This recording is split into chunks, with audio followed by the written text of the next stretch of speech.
이쪽에 해당이 될 거니까 결국은 이익잉여금은요. 예, 추론하게 되면 결국은 5만 원이든 제가 잘못했네요. 다시 좀 풀어보겠습니다. 제가 미스를 했네요. 여기 제가 지금 잘못 봤어요. 매입 채무를 매출 채권 이거 잘못 봤네요. 다시 한번 보도록 하겠습니다. 이것도 그죠? 그럴 수도 있죠. 네, 그래 보겠습니다. 그래서 요거랑 여기 자산이 이렇게 되네요. 그러니까 이 자산 금액은 11만 5천 원 이렇게 되겠습니다. 11만 5천 원. 자, 그러면 부채가 요 두 개잖아요. 그죠? 두 개가 되잖아요, 부채가. 부채는 이렇게 보면 3만이 되겠습니다. 여기 11만 5천 원이 되면 그건 여기에 있는 자본 금액은요. 자본은 추론하면 얼마가 되냐면 8만 5천 원이 돼야 되는 거죠. 그죠? 8만 5천 원이 돼야 됩니다. 자본은 8만 5천 원이 돼야 됩니다. 근데 제시하는 자료는 자본금이 있고 주발조 요거는 자본잉여금이 있을 거고 여기 이익잉여금이 있겠다. 그죠? X 이걸 물어보는 거잖아요. 여기 5만 원이 있고 요거 5천 원이 있다고 했으니까 추론하면 그죠? X는 3만 원이 된다. 그죠? 그러니까 이렇게 풀어봤는데 여기서 3만 원 이렇게 되는데 그죠? 저도 가끔 풀 때 보면 주의력을 잃어버리면 이렇게 좀 틀릴 수 있는 거잖아요. 그죠? 그러니까 여러분들도 그거 맞춰가지고 구분해 보시면 될 것 같습니다. 2번이 될 것 같습니다. 3번이네, 3번. 자, 이렇게 해서 3번 하시고요. 자, 그 다음에 이어가지고 13번 한번 해보겠습니다. 자, 13번 보면 우리가 기계장치에 대한 손상의 징후가 발생했고 이 손상자손을 물어보는 거죠. 손상자손은 말 그대로 손상자손은 누구는 IS군 장부가액에서 회수가능가액 회수가능가액을 얘기합니다. 회수가능가액의 정의는 뭘까요? 우리 많이 했죠, 그죠? 기본 강의할 때 많이 했는데 맥스 규정이고 첫 번째 두 개 했을 때 어떻게 됩니까? 이 사용가치와 순매각가치하고 순공정가치 있죠? 순공정가치하고 사용가치 중에 큰 놈을 의미합니다.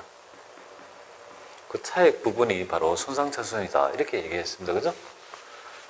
그러면 여기에서 일단은 장부금액은 얼마란 말이에요? 장부금액은 22만 5천 원 이렇게 되겠습니다.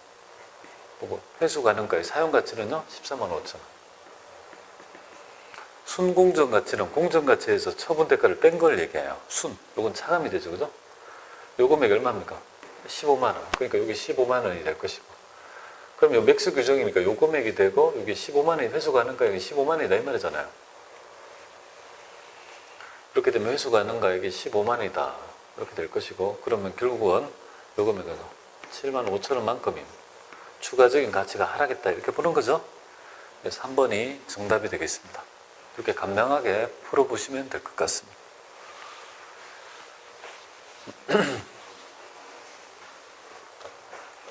자, 그 다음에 이어서 우리 14번 한번 볼게요. 여기 보면 얘는 누적 감가상각 누계액은 얼마냐 뭐 그렇게 어려운 것 같지 않네요. 그죠? 그래 좀 쉽게는 안 냈네요. 그죠? 4월 1일 날 그죠? 취득했다 이렇게 되는 거잖아요. 그죠? 그러면 이렇게 그려보면 이렇게 되죠. 이렇게 쭉 그렸을 때 여기 X 1년도고 X 1년도고 여기 X 2년도다 이렇게 되는 거잖아요. 그러니까 여기 4월 1일이다 이 말이잖아요. 4월 1일. 요때 기간이 요때 연수학계법이 어차피 1년 단위로 하는 거니까 그죠? 여기에 3월 31일까지 뭐예요? 요까지가 뭡니까? 어차피 1년이잖아요. 그죠? 이렇게 해서 요 기간은 해당이 있죠. 당뇨가치가 없죠. 120만 원에 곱하기 연수가 5년이면 연수 합계는요 15년이 되니까 15분의 5 이렇게 할 것이고 그죠? 요 금액이랑 그 다음에 나머지 부분 있죠? 누적액을 물어보는 거잖아요. 그러면 여기까지 12월 30일이니까 요 사이에 금액 있죠. 요 사이에 요 금액.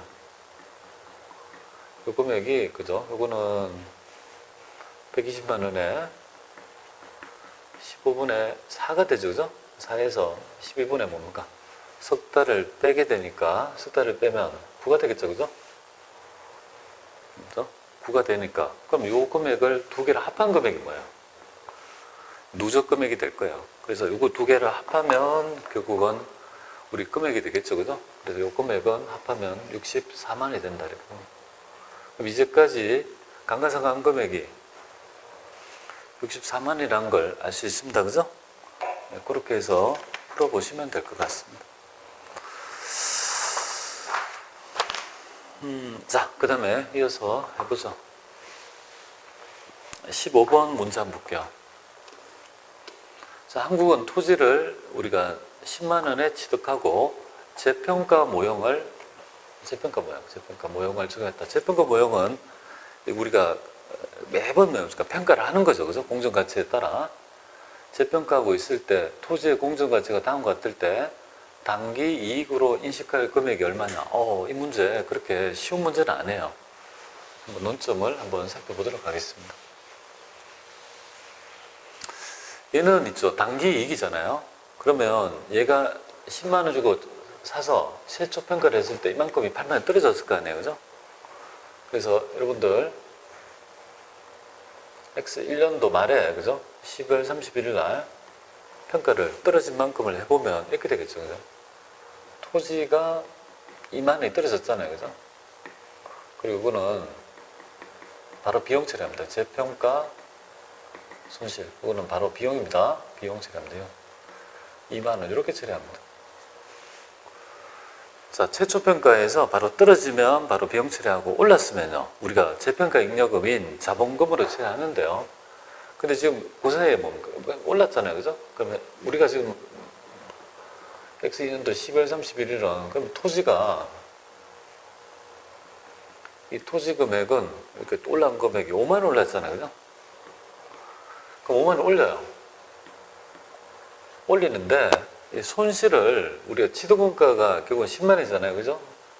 요만큼은 재평가 이익으로 그거는 수익이야. 수익으로 2만 원 잡고 나머지 그죠? 평가 취득원가를 초과하는 재평가 잉여금은요. 자본이잖아요. 그죠? 자본에는 3만 원 이렇게 되는 거잖아요. 그죠? 그러면 단기 수익은 결국은 2만 원이란 말이거든요. 정답은 일단 2만 원인데 좀 이해가 안 되시는 분은 이걸 가지고 한번 해보도록 하겠습니다. 최초가 지금 X1년도 1월 1일이다 가정할게요. 이때 평가는 토지는 10만 원이었어요. 10만 원이었는데 평가를 해봤어요. 평가를 해보니까 얼마가 됐냐면 쭉 하면 여기가 8만 원이 된 거예요. 그럼 8만 원만큼 있죠. 요거 취득원가 있잖아요. 그죠? 취득원가. 여기 취득원가잖아요. 그죠? 떨어진 만큼은요. 손실을 잡아야 되는 거예요. 그죠? 그래서 떨어진 만큼 요만큼을 어떻게 처리했습니까? 재평가 손실. 재평가 손실 이렇게 2만 원, 마이너스 2만 원 잡은 거예요. 그런데 그 다음 연도에 보니까 이 부분에 되니까 그 다음 연도 평가를 해보니까 이 금액이 올랐잖아요. 쭉 올랐어요. 여기 이제 12만 원이 된 거예요. 그러면 떨어진 것만큼은 뭐예요? 떨어진 것만큼을 환입을 여기까지 인정해 준다고요. 그래서 이거는 재평가 이익. 이거는 그저 수익이다. 그죠? 2만 원을 이만큼은 플러스 해줘요. 그리고 취득원가 중에 죄송해요. 여기 13만 원이네요. 13만 원. 그럼 요 금액이 얼마가 됩니까? 여기 13만 원이잖아요. 그죠? 3만 원 여전히 뭐예요? 요 차이 요만큼은 재평가 잉여금으로 해서 우리 자본 계정으로 처리합니다. 자본 계정으로 해서 3만 원. 이렇게 처리하죠. 그러니까 그건 지금 물어보는 모형이 바로 여기에 있다. 이렇게 보시면 돼요. 정답은 2번이다. 이렇게 보시면 됩니다. 조금 이 개념을 정리 좀 하셔야 될 부분이 있습니다.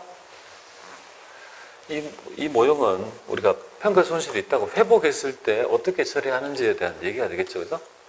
자, 16번 보겠습니다. 유형자산의 감가상각에 관한 얘기를 해보죠. 감가상각은 사용 시점부터 하는 게 맞고요. 이게 아니다. 사용 시점 맞고요. 감가상각 방법은 자산의 미래 경제적 효익에 소비될 걸 예상하는 형태를 반영한다. 맞고요. 감가상각 방법의 변경은요. 회계 추정의 변경이죠. 아, 여기 틀렸네요.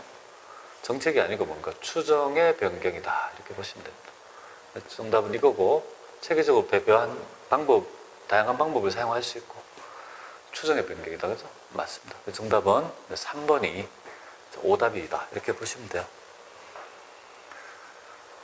자, 그 다음에 17번 한번 살펴보죠. 17번에 보면 우리는 지금 여기 보면 재고에 관한 얘기를 하고 있다. 그죠? 이 재고자산에 대한 얘기를 하고 있습니다.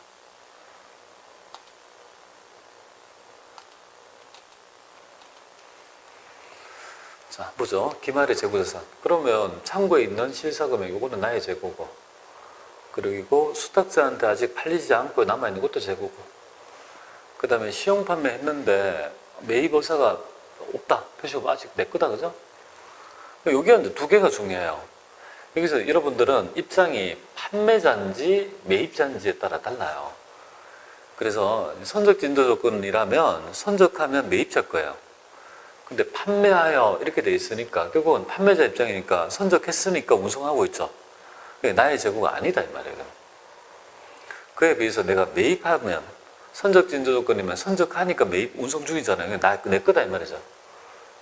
그렇게 해서 요거 뺀 나머지가 바로 기말 재고가 될 것이고 이거는 69만이 되겠습니다. 요거를 정확하게 할 수 있어야 되겠다. 그죠? 네. 자, 그 다음에 우리 18번 문제 한번 보겠습니다. 18번 문제는 우리 비율을 얘기하는 거네요. 우리가 재무 비율을 얘기하는데 일단 유동 비율하고 부채 비율이죠. 그러면 유동 비율은 원약이잖아요. 유동 비율하고 그러니까 부채 비율, 그죠? 유동 비율은 유동 부채를 유동 자산으로 갚을 수 있는, 그죠? 크기를 얘기하죠. 유동 자산으로 갚을 수 있는 거. 그렇게 얘기하는 거죠. 그 다음에 부채 비율은요. 부채 비율은 우리가 자본에서 부채의 크기를 얘기하는 거죠. 근데 이 부채는 여러분들이 부채는 뭐 모든 부채를 얘기하는 거죠. 유동도 되고 뭡니까? 비유동 부채도 되는 거 아니겠습니까? 자, 이 경우 볼게요. 한국은 A은행으로부터 200만 원을 차입했대요. 200만 원. 그럼 차입했으면 200만 원을 가지고 차입했으니까 비유동 여기 3년이니까 뭔가 비유동 부채가 200만 원, 200만 원 늘었다 이거죠. 늘은 거예요. 차입해가지고 어떻게 했냐면 만기가 도래하는 차입금을 갚아버렸대요. 100만 원을. 그리고 남아있는 100만 원은 현금을 보유한대요. 그러면 지금 여기에 보면 유동부채는 줄고 뭡니까? 갚아버렸으니까 하고. 그리고 현금은 100만 원을 보유하니까 결국은 줄고 여기는 올라가니까 뭡니까? 유동비율은 전체로 증가하게 될 것이고. 그럼 자본은 그대로고 비유동부채가 지금 더 증가했지 않습니까? 그죠? 증가했으니까 결국 부채가 더 증가한 꼴이니까 결국 부채 비율이 더 증가하죠. 그래서 전체로 증가가 되겠습니다. 정답은 1번이 됐다. 이렇게 보시면 될 것 같습니다. 자, 그 다음에 이제 19번 한번 보겠습니다.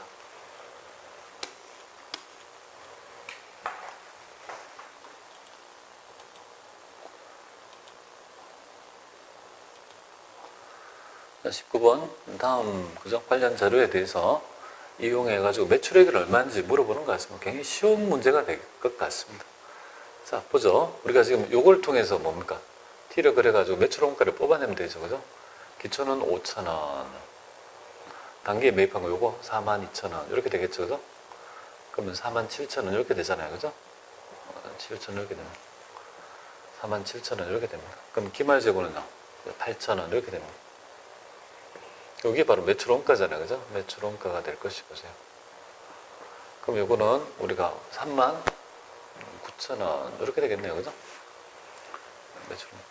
근데 우리가 구하려는 거는 뭐냐면 매출액에서 매출액 X를 물어보는 거잖아요. 근데 매출 원가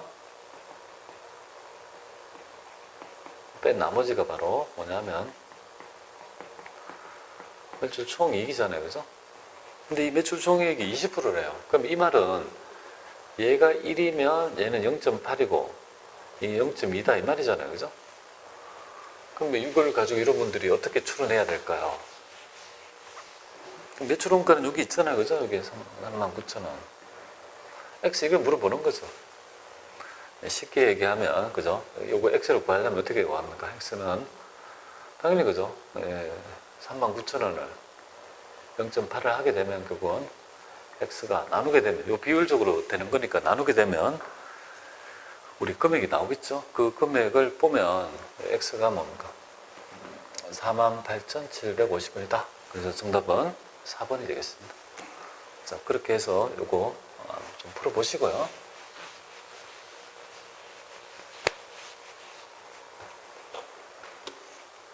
자, 그 다음에 요거 20번 보겠습니다. 20번에 대한 얘기는 우리가 신용조건에 따라 매입했는데요. 요 조건은 이거죠. 100만 원을 상품을 매입했는데 외상 매입이에요. 근데 60일 내 결제하고 10일 내에, 그죠? 우리가 결제해주면 5% DC니까 5만 원 DC 받는다, 이거죠? 이럴 경우에 12월 9일이니까 10일 내에 했으니까 전부 다 얼마냐, 그죠? 그러면 매입 세분은 갚아야 되고, 그 다음에 현금은 여기 보니까 5% DC잖아요. 그죠? 5만 원이 할인받아주고 금액이 됩니다. 요것만 갚으면 되잖아요. 그죠? 정답은 5번이 될 것 같습니다. 그 다음에 이거 가지고 21번 한번 볼까요? 네, 자산을 증가시키면서 동시에 수익을 증가시키는 발생하는 회계거래는 뭐냐 이거잖아요. 수익을 찾아봐야 되죠. 수익을. 자산을 증가하고.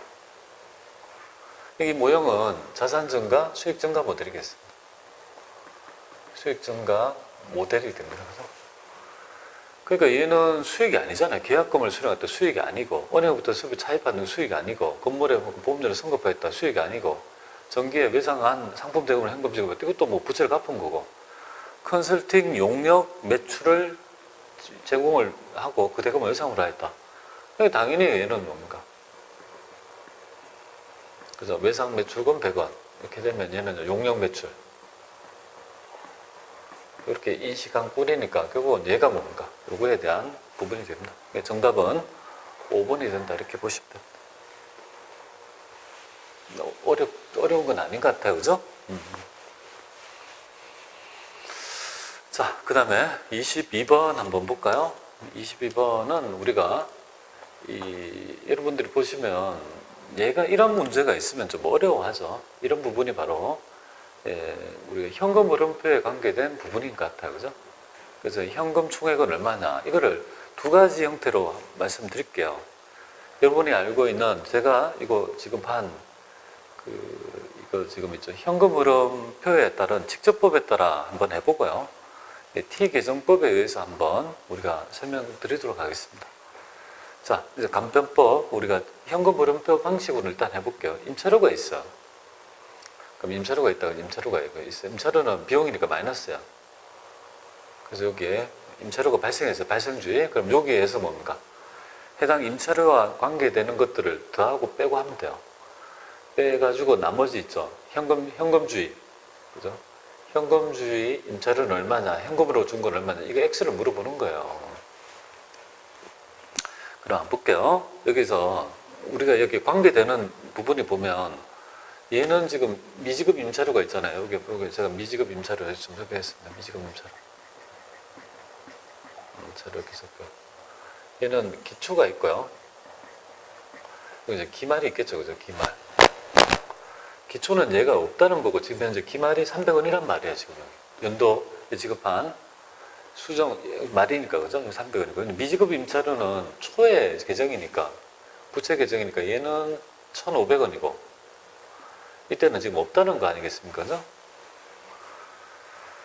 자, 이런 걸 가지고 한번 보죠. 그러면 여기에서 한번 보죠. 제가 하고 있는 바가 지금 요거는 자산이잖아요. 그죠? 이거는 자산. 이거는 부채. 이렇게 되죠. 현금 흐름표할 때 좋아지는 거는 빼고 나빠지는 거는 더한다. 이렇게 얘기했습니다. 자산이 그만큼 지금 증가했잖아요. 그죠? 자산이 증가했으니까 얼마입니까? 좋아진 거니까 300은 어떻게 합니까? 마이너스 차감하고. 그죠? 근데 부채는 지금 줄어들었잖아요. 그죠? 부채가 해서 좋아졌죠. 좋아지는 것도 어떻게 합니까? 좋아졌으니까 1,500을 빼고, 그죠? 나빠지면 더하고, 안 좋으면 더하고요. 좋아지면 뺀다. 이렇게 보시면 돼요. 그러면 결국은 자산이 불었으니까, 좋아졌으니까 빼는 거고, 부채도 줄였으니까 좋아지면 빼죠. 그죠? 그렇게 하면 요 금액이 전부 다 1,800원이 되죠. 그죠? 그럼 요 금액이 마이너스니까 합하게 되면 이 금액은요. 합해서 13,800원이 되는 거예요. 그래서 이제 정답은 이렇게 구할 수 있는 거예요. 자, 이렇게 구해도 되고요. 엄밀히 따지면 이거 어려우시면 T 계정으로 해서 하셔도 돼요. 근데 대신에 여기는 성급 임차료 하고요. 성급 임차료 계정하고, 예, 우리가 미지급 임차료 두 개를 같이 분석해야 돼요. 미지급 임차료 이렇게 분석해야 돼요. 그럼 요거는 성급 임차료는 여기 기초가 되잖아요. 그죠? 여기 기초가 되고, 여기에서 기말이 되는 거고, 그죠? 성급 임차료 이렇게 되죠? 그리고 미지급 임차료는 어떻게 되겠습니까? 요거는 부채잖아요. 부채는 여기 기초가 되고, 빨간 거 쓸게요. 기말 이렇게 되잖아요. 그죠?